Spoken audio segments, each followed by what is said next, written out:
5 दिन पहले शादी करके आई एक लड़की अचानक पति से झगड़कर अपनी माँ के पास चली आई। लेकिन जैसे ही उसकी माँ ने कहा कि तुम्हें वापस जाना होगा अपने पति के पास, तो मानो उसकी पूरी दुनिया ही ठहर गई।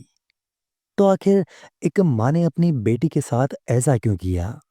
क्या माँ बहुत बुरी थी या इसके पीछे कुछ ठोस कारण छुपा हुआ था? जानने के लिए इस दिल छू लेने वाली कहानी के बेहतरीन सफर से पहले वीडियो को लाइक और चैनल को सब्सक्राइब कर दीजिए। और कहानी के अंत में कमेंट बॉक्स में अपने विचार हमसे जरूर शेयर कीजिएगा। प्यारे साथियों, ये कहानी है राजस्थान के एक शहर प्रतापगढ़ की, जहाँ एक लड़की रहती थी, सुधा। सुधा बहुत ही खुशकिस्मत थी, क्योंकि प्रतापगढ़ राजघराने में उसका जन्म हुआ था। रियासत तो अब नहीं थी, पर रहन सहन में तामझाम, शाही शानो शौकत आज भी कायम थी। महल नहीं था, पर उसकी हवेली भी महल से ही कम नहीं थी। अदब वाले नौकर चाकर भी हर समय अपनी हाजिरी देने के लिए तत्पर रहते थे। उसकी कोई भी फरमाइश और ख्वाहिश हर हाल में पूरी की जाती थी। भाई राजवीर और सुधा हमेशा फूलों के बिस्तर पर सोए, सोने चांदी की थाली में भोजन किया, और बिन मांगे इतना सब कुछ मिला था कि मांगने की जरूरत ही नहीं पड़ी। स्कूल कॉलेज की गलियों में उछलते कूदते, किताबों और नोट्स का आदान प्रदान करते, एनुअल फंक्शन के नाटकों में अपना किरदार निभाते, कॉफी हाउस में कॉफी की चुस्कियों के बीच राहुल से कब इश्क परवान चढ़ गया, पता ही नहीं चला। कितना विरोध सहन किया, कितनी बंदिशों का सामना किया। लगभग 4 साल मनाती रही अपने बापूसा को। बहुत उकसाया सहेलियों ने भागकर शादी करने के लिए, पर न वो राजी थी और न राहुल राजी था। शादी जब भी होगी बड़ों के आशीर्वाद के साथ होगी, यही ख्वाहिश थी दोनों की। जब बापूसा राजी हुए तभी हुई उन दोनों की शादी भी। बस खाली एक साड़ी में लिवा लाए थे स्वाभिमानी राहुल उसे। बापू साहब देना तो बहुत कुछ चाहते थे, पर राहुल ने लेने से साफ साफ इनकार कर दिया था। सुधा राजमहल से निकलकर अब साधारण से परिवार की बहू बन गई थी। वो बहुत खुश थी, क्योंकि शांति प्रिय युवक था उसका जीवन साथी राहुल। उसे गर्व था अपने निर्णय पर। पाई पाई को दांत से पकड़कर रखना सुधा के वश की बात तो नहीं थी, पर कभी कभी उसे थोड़े से खर्च के लिए कई महीनों का इंतजार करना पड़ता था। महंगी साड़ियां और ज्वेलरी अब उसका सपना बनकर रह गई थी। छोटी छोटी बातों पर सुधा के यहाँ आए दिन तो पार्टी का आयोजन होता था, पर अब सुधा को जन्मदिन और शादी की सालगिरह पर अपने ससुराल में सिर्फ मंदिर जाकर संतोष करना पड़ता। कभी कभी झुंझला भी जाती वो। अपनी झुंझलाहट में राहुल की साधारण नौकरी पर तीखे व्यंग करने से भी बाज नहीं आती थी। उससे गुस्सा बहुत आता था राहुल पर। क्यों दहेज नहीं लिया?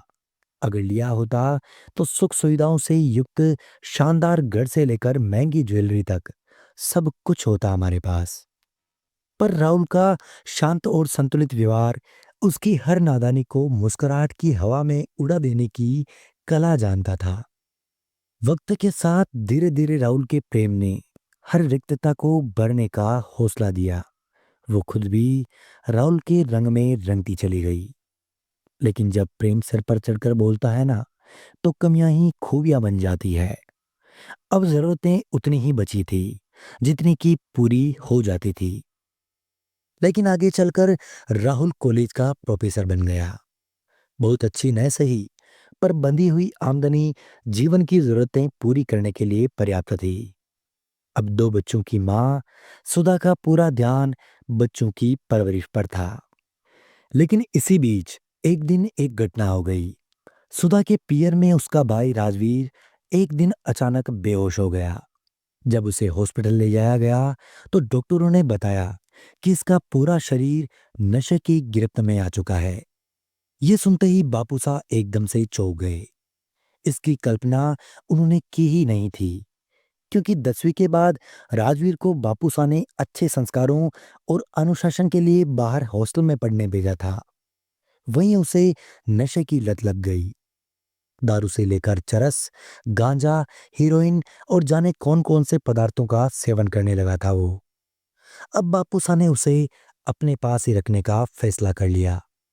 बापूसा ने बहुत कड़ाई की, नशा मुक्ति केंद्र में भी लंबे समय तक रखा, पैसे देने भी बंद कर दिए, लेकिन उसकी लत अब लग चुकी थी। अब वो कभी कीमती सामान बेचकर तो कभी किसी से उधार लेकर अपनी जरूरतों को पूरा कर ही लेता था। कभी माजिसा के गहने ले जाता तो कभी बापूसा की पॉकेट खाली कर देता। यहाँ तक कि गाय बेच बेचकर भी नशे का जुगाड़ कर लेता था। आवारा दोस्तों का एक ऐसा जमघट उसके पास था कि उसकी गिरफ्त से वो बाहर निकल ही नहीं पाया। सब राजवीर के पैसे पर ऐश कर रहे थे, क्योंकि वो दुधारू गाय जो था सबके लिए। सो वे लोग किसी भी हाल में उसे छोड़ना नहीं चाहते थे। हालात दिन प्रतिदिन सुधरने की बजाय बिगड़ते चले गए। सारा धन, जमीन, जायदाद, सब कुछ बेड़ चढ़ गया था इसी नशे की। माजी साहब बापूशाह को जिंदगी भर अफसोस रहा कि राजवीर ने उनकी दी गई आजादी और पैसे का बहुत बुरे तरीके से दुरुपयोग किया था। माजी साहब बेटे की ठीक होने की प्रार्थना करती, भगवान के आगे आंचल फैलाती, आंसू बहाती और बेटे को अपनी सौगंध देती, पर पानी अब सर से ऊपर निकल चुका था। वे अपनी तमाम कोशिशों और शक्तियों के बावजूद उसे रास्ते पर नहीं ला पाए, और उनके अंतिम समय में न उसके पास पैसा रहा और न अपनी संतान रही। माजीसा और बापूसा के हालातों ने सुधा को भी तोड़कर रख दिया था। वो माजीसा और बापूसा को दिलासा देती और उनके गांव पर संवेदनाओं की मरहम पट्टी करती थी। कभी कभी उनके पास सप्ताह भर रह जाती और कभी जिद करके उन्हें अपने पास ले जाती थी। पर बेटे के गम में गुलते माजीसा और बापूसा असमय बूढ़े हो चले थे, और जाने किन किन रोगों ने उन्हें अपना शिकार बना लिया था। सुधा चाहकर भी उनकी असमय मृत्यु को नहीं रोक पाई। सारी प्रतिष्ठा, धन, रुतबा, सब कुछ नशे की भेंट चढ़ गया था। राजवीर का परिवार अब पाई पाई को मोहताज हो गया था। राजवीर की पत्नी यानी कि उसकी भाभी अपने बच्चों को लेकर पीहर चली गई। राजवीर ने कब, कहाँ और किन हालातों में जीवन जिया, जानती तक नहीं थी सुधा। कुछ समय बाद उसका इकलौता भाई राजवीर भी उसे अलविदा कह गया। बचपन में साथ खेले भाई की मौत पर दो आंसू तक नहीं बहा पाई वो। राजवीर स्वयं तो तबाह हुआ, पर साथ में पूरे परिवार की तबाही का कारण भी बन गया। राजवीर की जिंदगी के काले पन्नों ने सुधा को पत्थर दिल बना दिया था।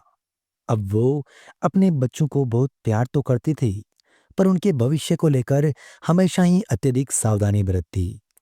उसने अपने बच्चों को हमेशा ही अनुशासन में बांध कर रखा। निश्चित समय पर खाना, पीना, सोना, पढ़ना और खेलना, किसी भी तरह की कोई कोताही उसे बिल्कुल भी बर्दाश्त नहीं थी। राजवीर की बर्बादी को बहुत नजदीक से देखा था उसने। शायद यही कारण था कि अपने बच्चों के प्रति ज्यादा उदार नहीं रह पाई वो। कभी कभी राहुल समझाते कि सबको एक तुला में नहीं तोला जा सकता सुधा। सब बच्चे राजवीर की तरह आवारा नहीं निकलते। रीना और राम को अपना बचपन जीने दो। बंदिशों का ऐसा पहाड़ खड़ा मत करो कि उनका व्यक्तित्व ही मर जाए। पर इस पर सुधा बिल्कुल बुरी तरीके से प्रतिकार करती और कहती, देखो राहुल, तुम बच्चों के मामले में ना ही पढ़ो तो अच्छा है। मुझे पता है क्या सही है और क्या गलत। मैं माँ हूं उनकी। उनके भले की खातिर ही मैंने अपनी ममता को भीतर ही दबोच रखा है। वो एक बार पढ़ लिख कर अपनी मंजिल पालें, अपने पैरों पर खड़े हो जाएं, अपना भला बुरा समझने लगे, बस फिर मैं उन्हें आजाद कर दूंगी। फिर जहां चाहे उड़े, मैं रुकावट नहीं बनूंगी। पर जब तक वे उड़ने लायक नहीं हो जाते, कोई समझौता नहीं होगा। राहुल उसकी दलीलों का मुकाबला नहीं कर पाते।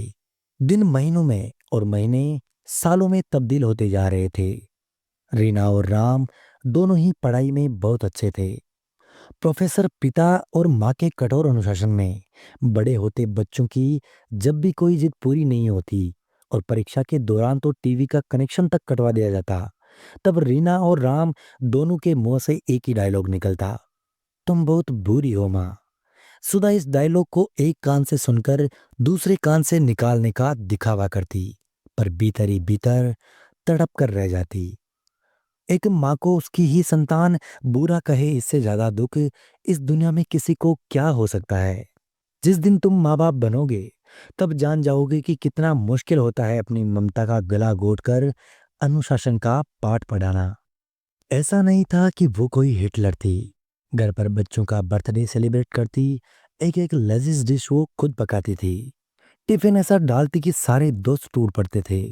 पर जब भी कोई अच्छी मूवी थिएटर में लगती, वो प्रोफेसर साहब के साथ बच्चों को भी लेकर ही जाती थी। बच्चों के बिना कभी कोई मूवी वे लोग नहीं देखते थे। 2 साल में एक बार कहीं न कहीं घूमने भी अवश्य जाते थे। पर हाँ, वो बेमतलब की फिजूल खर्ची नहीं करने देती थी। बच्चों को सुबह जल्दी उठाकर पढ़ने बिठाती, फिर भले उसको खुद भी जागना क्यों न पड़े। और बस इन्हीं सब की बदौलत जाने कितनी बार बच्चों के मुंह से सनसनाता सा एक तीर निकलता था कि तुम बहुत बुरी हो माँ। इतना सब होने के बाद भी वो पीछे नहीं हटी।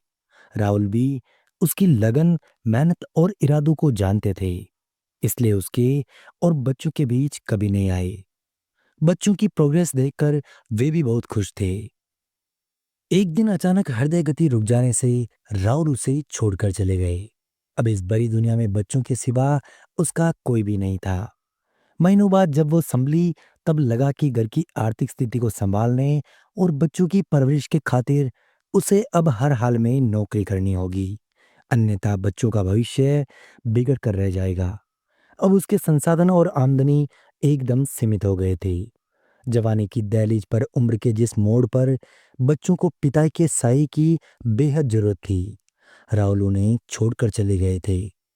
सुधा ने तब जी तोड़ कोशिश की कि बच्चों को कोई कमी न रहे। नौकरी और घर दोनों दूरियों को साधती हुई, आंखों में आंसू और होठों पर मुस्कान लिए वो चुपचाप चली जा रही थी। अपने मकसद पर उसकी नजरें टिकी हुई थी और उसका पुरुषार्थ भी उसे प्रतिसाद देने लगा था। राम ने इंटीरियर डिजाइनर की डिग्री लेकर एक बड़ी कंपनी में डिजाइनर के तौर पर अपनी जॉब की शुरुआत कर दी और कंपनी ने भी उसे वियतनाम भेज दिया था। लगभग 2 सालों से वो वहीं पर था। रीना ने इंजीनियरिंग की डिग्री के बाद एमबीए किया और फिर साथ में पढ़ने वाले चिराग से उसकी शादी करवा दी गई। लेकिन रीना को अपने ससुराल गए अभी 5 दिन ही हुए थे कि ऐसे में अचानक एक दिन साल भर की शादीशुदा बेटी अपना सूटकेस उठाकर पति चिराग से झगड़कर सुधा के पास वापस चली आई। सुधा को ऐसा लगा जैसे उसके जिस्म पर आकाश की तमाम बिजलियां मानो एक साथ गिर पड़ी हो। अभी अभी उसे सुख का झोंका नसीब हुआ था और अभी आंधी अचानक कैसे आ गई। सुधा ने घबरा कर रीना से पूछा, रीनू, क्या हुआ तुम्हारे बीच? तो रीना ने जवाब दिया कि अभी चिराग आएगा, उसी से पूछ लेना और उसे बोलना दोबारा यहां बिल्कुल ना आए। इससे पहले कि चिराग घर पर आए, सुधा ने पहले ही चिराग को फोन लगा दिया तो पता चला कि चिराग ने किसी पार्टी में जाने के लिए मना कर दिया था, क्योंकि उसे ये सब बिल्कुल भी पसंद नहीं था और रीना उस पर दबाव बना रही थी। हालांकि चिराग ने कहा था कि चाहो तो तुम अकेली जा सकती हो, पर वो चिराग को अपने अनुसार मनवाना चाहती थी। उनकी बातों की तह तक जाकर उसे एहसास हुआ कि ये सिर्फ और सिर्फ अहंकार की लड़ाई है, जहां छोटी सी बात का उसकी बेटी रीना ने इशू बना दिया था। सुधा भी जानती थी कि यहाँ चिराग बिल्कुल भी गलत नहीं है, उल्टा वह तो बिल्कुल सही कह रहा था कि ऐसी पार्टी हमारे संस्कारों के खिलाफ होती है और छोटे मोटे झगड़े हर पति पत्नी के बीच होते रहते हैं। पर इसका मतलब ये नहीं कि आप घर छोड़कर चले आओ। रिश्तों को बनाना आसान होता है, पर ताउम्र उन्हें सहेजना बहुत मुश्किल होता है। सुधा ने प्यार से रीना को समझाया, देखो रीना, मैं ये नहीं कहती कि तुम किसी अत्याचार को सहन करो, किसी की गुलाम बनकर जियो, किसी को स्वाभिमान पर चोट पहुंचाने दो। पर इसका मतलब यह भी नहीं है कि तुम पति से बेमतलब लड़ झगड़ कर मेरे पास रहने चली आओ। अपनी गलती को गलती न मानो। रीना एकदम से बिफर गई। जानती हो, जवानी में तुमने कभी डिस्को नहीं जाने दिया। कभी जरा से खुले कपड़े पहनती तो तुम्हारी टोका टोकी चालू हो जाती थी। पर अब तुम्हें खुद कमाती हूँ, तब भी क्या अपनी पसंद से नहीं जी सकती? पहले तुम और अब तुम्हारा दामाद। जरा सी बियर क्या ले ली मैंने उस दिन। पूरे 2 दिन तक बात नहीं की उसने मुझसे। मुझे नहीं पता था कि इतने खुले विचारों का होने के बावजूद वो इतना दकियानूसी निकलेगा। और तुम कहती हो वहीं चली जाऊं वापस। तुम मेरी माँ हो या मेरी दुश्मन? सुधा ने रीना को फिर समझाते हुए कहा। मैं तुम्हारी माँ हूँ रीना, इसलिए कह रही हूँ, सही रास्तों का चुनाव ही सही मंजिल पर ले जाएगा। ठंडे दिमाग से सोचो। तुम्हारी जगह अगर वो शराब पीकर घर आता तो तुम्हारे दिल पर क्या बीतती? बियर पीना, भड़काऊ वस्त्र, देर रात तक चलने वाले डिस्को हमारी संस्कृति का हिस्सा नहीं है और इनके परिणाम बड़े भयंकर होते हैं। आधुनिकता का झूठा दिखावा हमें कहीं का नहीं छोड़ता बेटी। चिराग तुम्हारे हित की बात करता है तो तुम्हें बुरा लग रहा है। अगर वो तुम्हारी परवाह न करे तो क्या अच्छा लगेगा तुम्हें? तुम जानती हो, मैं वो माँ नहीं हूं जो अपनी संतान की कमियों पर पर्दा डालकर उसका ऐद करे। अगर तुम्हारी गलती है तो उसे स्वीकार करने में हिचकिचाहट कैसी? अहंकार से किसी समस्या का समाधान नहीं हो सकता मेरी बच्ची। पति पत्नी के बीच छोटी मोटी बात होती रहती है, पर उस छोटी सी बात को जीवन पर हावी होने दोगी तो जिंदगी में बिखराव के अलावा कुछ भी हासिल नहीं होगा। मैं तुम्हारा घर उजड़ते हुए नहीं, बसते हुए देखना चाहती हूँ। नादान कदमों की लड़खड़ाहट से लंबी रेस को नहीं जीता जा सकता, इसलिए समझदारी से काम लो। तुम्हारे साथ जिस दिन कुछ गलत होगा, मैं खड़ी रहूंगी तुम्हारे साथ, पर तुम्हारी गलतियों को अनदेखा मैं बिल्कुल नहीं कर सकती। सुधा ने एक बार फिर समझाते हुए लहजे में कहा। अपना घर कोई कैद नहीं होता रहना। पंछी चाहे जितनी लंबी उड़ान भरे, शाम को थक कर अपने घोंसले में ही लौटता है। आसमान में तो विश्राम की गुंजाइश ही नहीं है। धरती को छोड़कर जीने की चाह हमें कहीं का नहीं छोड़ती है। अनुशासन को जंजीर मत मानो रीना। अनुशासन विहीन समंदर सुनामी के अलावा कुछ लेकर नहीं आता। और हाँ, मेरी चिंता तो तुम रहने ही दो लाडो। मैं अपनी जिंदगी अभी आराम से जी रही हूँ। मुझे सहारे की आवश्यकता नहीं है। जब होगी तब तुम्हारे पास खुद रहने आ जाऊंगी। तब चाहो तो नाती की परवरिश की जिम्मेदारी बेशक मुझे दे सकती हो। रीना ने कितना सुना, कितना समझा, कितना स्वीकार किया, कहा नहीं जा सकता। लेकिन तुम बहुत बुरी हो माँ। ये कहते हुए रीना सूटकेस में कपड़े रखते हुए चिराग को फोन करने लगी। तब जाकर सुधा ने चैन की सांस ली। महीनों बाद घर आई बेटी का ऐसा स्वागत वो कतई नहीं करना चाहती थी, पर क्या करती। वो एक ऐसी माँ थी जो अपने बच्चों का हित साधने के लिए अपने दिल पर पत्थर रखना जानती थी। वो ऐसी माँ नहीं थी कि बेटी की गलतियों के लिए दामाद को दोषी ठहरा दे। प्यारे साथियों, हो सकता है तुम्हारे परिवार में भी ऐसा कोई इंसान हो जो सुधा जैसा हो। अगर है तो अपने आप को खुशकिस्मत मानना चाहिए, क्योंकि सुधा को अच्छे से पता था कि यह दुनिया कैसे बच्चों को उस आधुनिकता में जीने के लिए उकसाती है, जिसका परिणाम सिर्फ और सिर्फ दुखों के अलावा कुछ निकलता ही नहीं। प्यारे साथियों, याद करो वो दिन जब विद्यालयों में एक अनुशासन हुआ करता था। हर किसी अपनों से बड़े की इज्जत किया करते थे हम। लेकिन आज इस फालतू के खर्चे और दिखावे की सोच ने पैसों को बड़ा बना दिया है और इंसान सिर्फ एक कागज बनकर रह गया। प्यारे साथियों, हमारे प्यारे देश के प्यारे बच्चों को बचाने का एक सबसे अच्छा तरीका यह है कि हम उन्हें ऐसे उदाहरण दें जिनमें आधुनिकता की सोच लेकर जीने वाला व्यक्ति कैसे बर्बाद हो गया। तो हो सकता है हम हमारी भावी पीढ़ी को समझा पाएंगे। अगर आपको ये वीडियो पसंद आया है तो इसे लाइक और शेयर करना बिल्कुल ना भूलिएगा। मिलते हैं अगले वीडियो में, तब तक के लिए धन्यवाद।